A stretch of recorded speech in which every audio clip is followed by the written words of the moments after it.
really simply, from what I said in my last video, I'm going to go ahead and try to condense everything that was said. Autimatic is probably the most sensible pick for Cloud9. He's probably the most sensible player for Cloud9 to get. As you can see, this is sorted by ADR. Don't take into consideration players like Mo or Ape. They only played 140 and 20 rounds each. You're talking about Autimatic. He's played 633 rounds. I mean, he's got 89.2 ADR, 0.85 FPR, and you could see he's 1v4, 1v3, 4 1v2s, and 12 1v1s. He's a pretty clutch player, clearly. And obviously this doesn't take into account how many 1v1s or 1v2s that he's been put in, so it's not a percentage. It'd be a lot better of a statistic if it was a percentage. But somebody like Autimatic would be that lurker, and he's really a next gen. He's really counter meta. He does a lot of things that are different than what you'd see. So it'd be very reminiscent of, you know, Luminosity grabbing coldzera and putting coldzera into a spot where they're just plugging one player into a spot with 4 different players and seeing how he does when they first grabbed him. And Autimatic could come in and get plugged in and play in the international scene, get a shot at it. I mean, I don't think he's a player that a lot of people know internationally. A lot of the people on Complexity, with the exception of maybe somebody like Semphis, people aren't going to really know on the international scene because they haven't been to that many international lands. Now, what I said in my video is the other idea is that Cloud9 would go to Shroud and they would tell Shroud, you need to dedicate yourself. How do you feel about dedicating yourself as being our lurker? And, you know, maybe Shroud being a lurker would awaken him, especially on LAN. You know, Shroud's very comfortable being in those 1vx situations. He's very comfortable, I think. If his teammates are somewhere and his teammates are doing something, he's very comfortable being patient and you know, taking the right risk.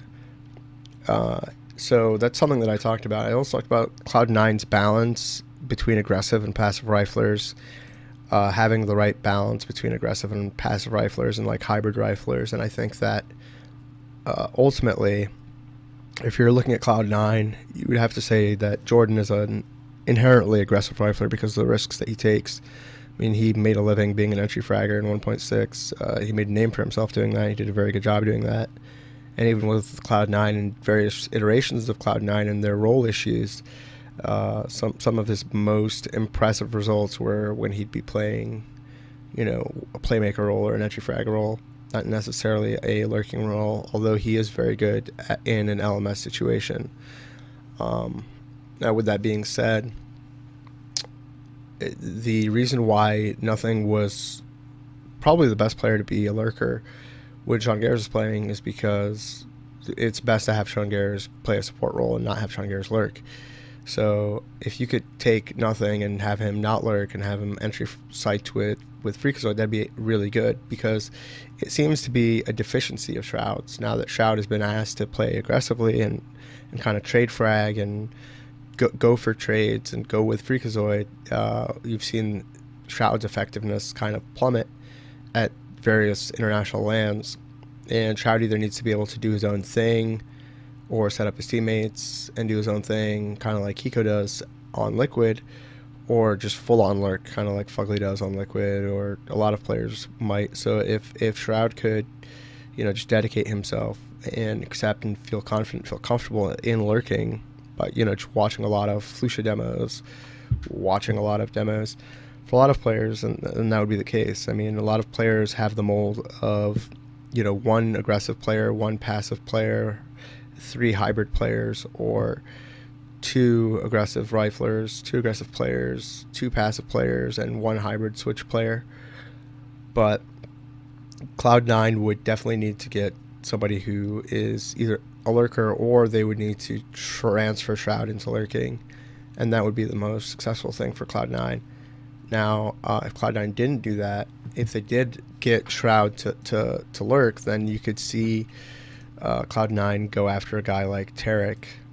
Now, Tarek's been having a slump, but he's still more or less statistically CLG's best player. CLG overall hasn't been doing great, but the crazy thing about Tarek is that he could really increase the brand portfolio of Cloud9. Cloud9 would really like him from a brand perspective, marketing perspective with his stream and everything. I mean, he would fit Cloud9 in that sense.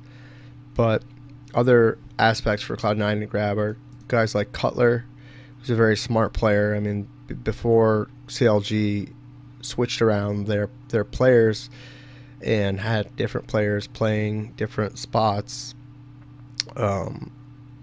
you definitely saw that.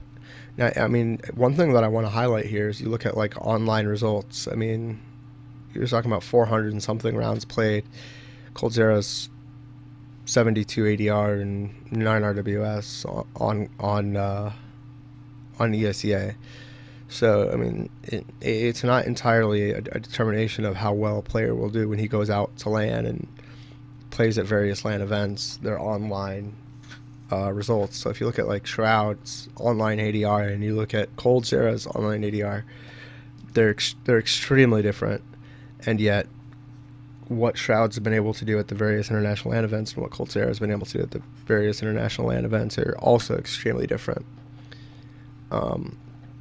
Beyond that, though, I think that if you're not just looking at the stat sheet on ESEA, you would be able to really